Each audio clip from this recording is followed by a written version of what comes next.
বিদ্যাপাৰা এই অঞ্চলত উচ্ছেদৰ পিছত আজি যি ঘটনা সংঘটিত হৈছে এই ঘটনা আমি অত্যন্ত মৰ্মাহত আৰু আমি বন বিভাগ আৰু গৃহ বিভাগক ধিক্কাৰ জনাইছো।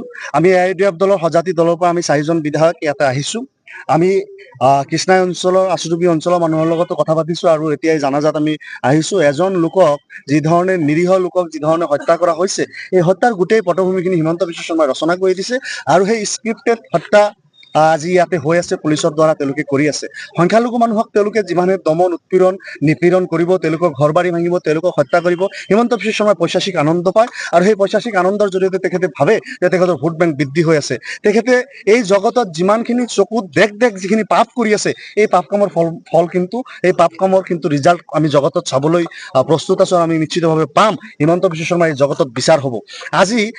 আজি চৰকাৰৰ ধৰ্ম আছিল, চৰকাৰৰ নিয়ম আছিল যে যিখিনি ভূমিহীন মানুহ সেই মানুহখিনিক মাটিৰ পট্টা দিয়া, সেই মানুহখিনিক মাটিৰ ব্যৱস্থা কৰা বা গৃহোপযোগী মাটি দিয়া। আজি বিভিন্ন সময়ত বসুন্ধৰা 1, 2, 3ৰ জৰিয়তে লাখ মানুহক মাটিৰ পট্টা দিয়া হৈছে, কিন্তু সংখ্যালঘু মানুহক মাটিৰ পট্টা দিয়া হোৱা নাই। পাইকান অঞ্চলৰ মানুহক মাটিৰ পট্টা দিয়া হোৱা নাই। গোৱালপাৰা, বৰপেটা, ধুবুৰী ইত্যাদি অঞ্চলৰ সংখ্যালঘু মানুহক মাটিৰ পট্টা দিয়া হোৱা নাই।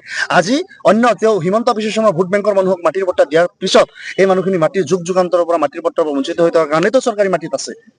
আজি যিসমূহ দলে পূৰ্বতে চৰকাৰ কৰি গৈছিল তেওঁলোকৰ ভুলৰ বাবে তেওঁলোকে বিগত সময়ত এই মানুহখিনিক 1 টকাৰ কাগজত যদি মাটিৰ পট্টা দিলেহেঁতেন আজিৰ এই পৰিস্থিতিৰ সৃষ্টি নহলহেঁতেন। গতিকে তেওঁলোকে যাতে ঘৰিয়ালৰ চকু পানী নুটুকে অন্ততঃ এই কথাটো তেওঁলোকে উচিতভাৱে জানি ৰখা উচিত। আজি প্ৰশাসনে যি ব্যৱস্থা তাতে লৈছে, তাতে ৰাস্তা পৰ্যন্ত কাটি দিয়া হৈ আছে জেচিবিৰে। তাতে মানুহে ত্ৰিপাল টাৰ্পুলিন টানি যি কিবা কিবি লামলাকটো গোটাই তাতে ৰৈ আছে বা কৰবালৈ যাব শ্বিফ্ট হ'ব, সেই সুযোগ কোনো নিদিয়ে। পুলিচে গৈ, ফৰেষ্টৰ মানুহে গৈ সেই টাৰ্পুলিন ছিঙি দিয়ে। মানুহে সকলো হেৰিয়া সৰ্বশান্ত হৈ যেতিয়া গছৰ তলতো থাকিবলৈ সুযোগটো নাপায় তেতিয়া মানুহৰ মনত কি কিৰণ হ'ব। আজি ৰাস্তাটো সেইটো তাত প্ৰতিবাদ কৰিছে আৰু প্ৰতিবাদৰ জবাব হিমন্ত বিশ্ব শৰ্মাই বন্দুকেৰে দিয়ে। প্ৰতিবাদৰ জবাব যদি বন্দুক আৰু গুলী হয়, শীতল মস্তিষ্কৰে যেতিয়া মাথাত গুলিয়াইছে আমি নিজ হাতেৰে এই লাশ কবৰত শয়ন কৰাইছো। আজি আমি অত্যন্ত দুখিত। এইবিলাক কথা আজি ক'ব নালাগে। তাৰপিছতো কৈছো যে এই মানুহজন ক্ষতিপূৰণ পাব লাগে আৰু আমাৰ চৰকাৰৰ ওপৰত কোনো বিশ্বাস